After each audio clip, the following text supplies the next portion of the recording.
আসসালামু আলাইকুম বন্ধুরা, সবাই কেমন আছেন? আশা করি সবাই ভালো আছেন। আজকে আমি আরেকটি রেসিপি নিয়ে হাজির হয়ে গেছি। আজকে আমি তৈরি করে দেখাবো নান রুটি। আর এই নান রুটিটি বেলাবেলি ঝামেলা ছাড়াই কিভাবে তৈরি করতে হয় সেই রেসিপিটি শেয়ার করে দেখাবো। আর আজকে খুব অল্প সময়ে এই নান রুটিটি তৈরি করে দেখাবো। আমি এই নান রুটি তৈরি করতে কোনো রকম ময়দা রেস্টে রাখা ছাড়াই খুব তাড়াতাড়ি নান রুটি তৈরি করা যাবে কিভাবে সেই রেসিপিটি শেয়ার করে দেখাবো। তো চলুন কথা না বাড়িয়ে আমরা মূল ভিডিওতে চলে যাচ্ছি। আর ভিডিওটি দেখার শুরুতে একটা লাইক দিয়ে সম্পূর্ণ ভিডিও দেখার চেষ্টা করবেন। আমি প্রথমে নিয়েছি 1 কাপ দুধ। এই দুধটা হচ্ছে কুসুম গরম। ময়দাগুলোর জন্য অবশ্যই কুসুম গরম দুধ অথবা পানি দেওয়ার চেষ্টা করবেন। দুধটা দেওয়া হয়ে গেলে এখানে আমি অ্যাড করে দিব হালকা একটু লবণ। স্বাদ মতো লবণ দেওয়া হয়ে গেলে দিয়ে দিচ্ছি 2 টেবিল চামচ চিনি। চিনিটা দেওয়ার পর দিয়ে দিচ্ছি ইস্ট। অবশ্যই ইস্টটা ভালো ব্লেন্ডে নেওয়ার চেষ্টা করবেন, এতে করে ময়দাটা ভালো ফুলবে। আমি নেড়েচেড়ে মিশিয়ে নিচ্ছি। নেওয়া হয়ে গেলে দিয়ে দিচ্ছি 400 গ্রাম ময়দা। আপনারা ময়দাটা কমিয়ে বাড়িয়ে নিতে পারেন। আমি দিয়ে দিচ্ছি 400 গ্রাম ময়দা। আমি এখন ময়দা আর দুধটাকে ভালোভাবে মিশিয়ে নিচ্ছি। একটা চামচের সাহায্যে প্রথম মিশিয়ে নিচ্ছি, তারপর আমি হাত দিয়ে এটা মিশিয়ে নেব। তো দেখেন খুব সহজে মিশে গেছে। আর আপনারা ময়দা গুলার সময় একটা জিনিস খেয়াল রাখবেন, একটু পানিটা বাড়িয়ে দিবেন, এতে করে ময়দাগুলা সুন্দর হবে। এখন আমি হাত দিয়ে ভালোভাবে মিশিয়ে নিব। মিশিয়ে নেওয়া হয়ে গেলে আমি একটা গোল বলাকারে করে 5 মিনিটের জন্য রেস্টে রেখে দিব। আর অনেকে এগুলোকে 1 ঘন্টা 2 ঘন্টা 3 ঘন্টার জন্য রেস্টে রেখে দেয়। আর 1 ঘন্টা 2 ঘন্টা রেস্টে রাখার কোনো প্রয়োজন নেই। আজকে আমি 5 মিনিট রেস্টে রেখে খুব সহজে সুন্দর নান রুটি তৈরি করে দেখাবো।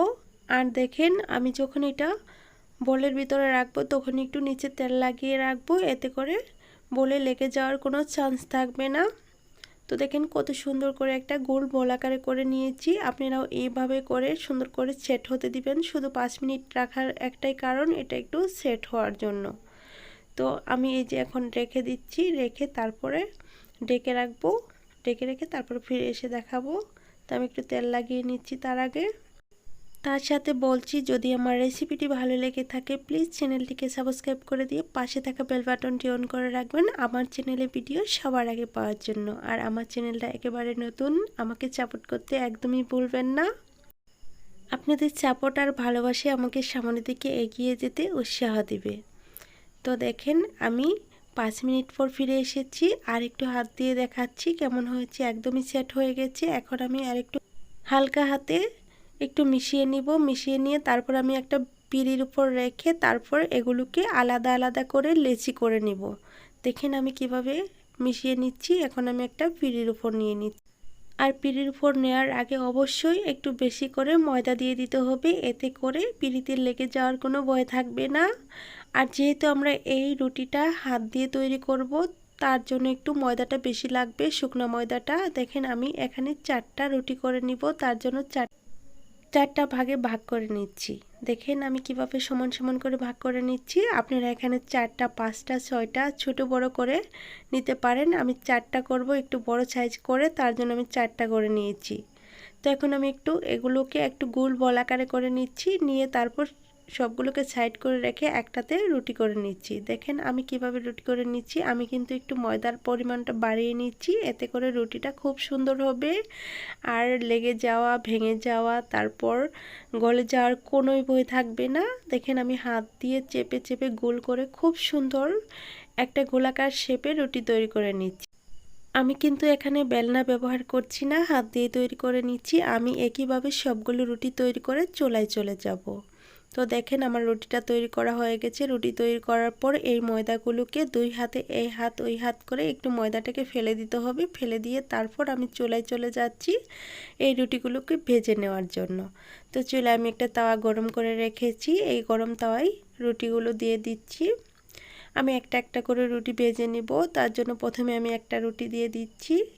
তো রুটি দেওয়ার পর একটু হালকা চেপে চেপে ভাজতে হবে, এতে করে রুটির গায়ে খুব সুন্দর একটা কালার চলে আসবে আর দেখতেও খুব সুন্দর লাগবে। দেখেন রুটিগুলো কিন্তু ফুলতে শুরু করে দিয়েছে। আর ফোলার পর মনে হবে একদম নরম তুলতুলে কিছু হাতে নিয়ে আছি, এরকম একটা রুটি হবে। আমি একটু চেপে চেপে ভাজছি।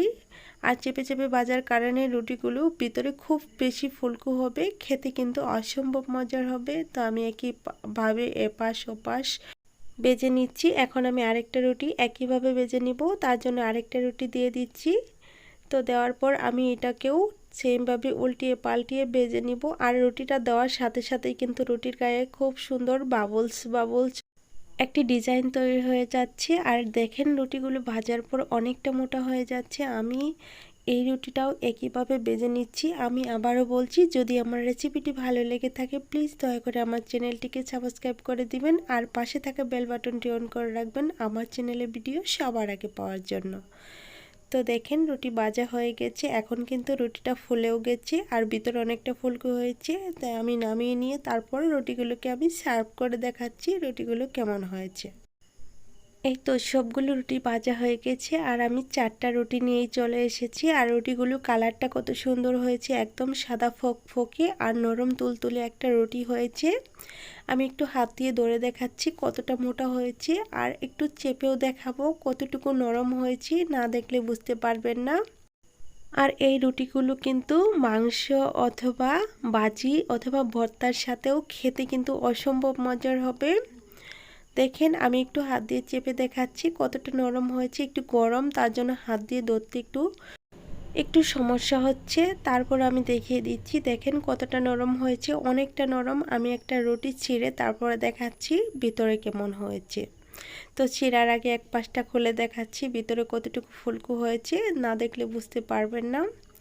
দেখেন একটু খুলে দেখাচ্ছি এই পাশটা, দেখেন কতটা ফুলকো হয়েছে, একদম রুটির ভিতর একদম নরম তুলতুলে পাউরুটির মতো হয়েছে। এখন আমি একটু ছিঁড়ে দেখাবো রুটিটা ছিঁড়তে কতটা নরম লাগছে, দেখলেই বুঝতে পারবেন, একদমই নরম তুলতুলে। তো আজ এই পর্যন্তই। আমি আবারও বলছি, যদি আমার রেসিপিটি ভালো লেগে থাকে প্লিজ দয়া করে আমার চ্যানেলটি সাবস্ক্রাইব করে দিবেন আর পাশে থাকা বেল বাটনটি অন করে রাখবেন আমার চ্যানেলে ভিডিও সবার আগে পাওয়ার জন্য। আর আমার চ্যানেলটা অনেকটাই নতুন, আমি আপনাদের কাছে অনেক অনেক সাপোর্ট চাই। আপনাদের ভালোবাসার সাপোর্ট দিয়ে আমি যেন সামনের দিকে এগিয়ে যেতে পারি। আজ এই পর্যন্তই, ভালো থাকবেন, সুস্থ থাকবেন, খোদা হাফেজ।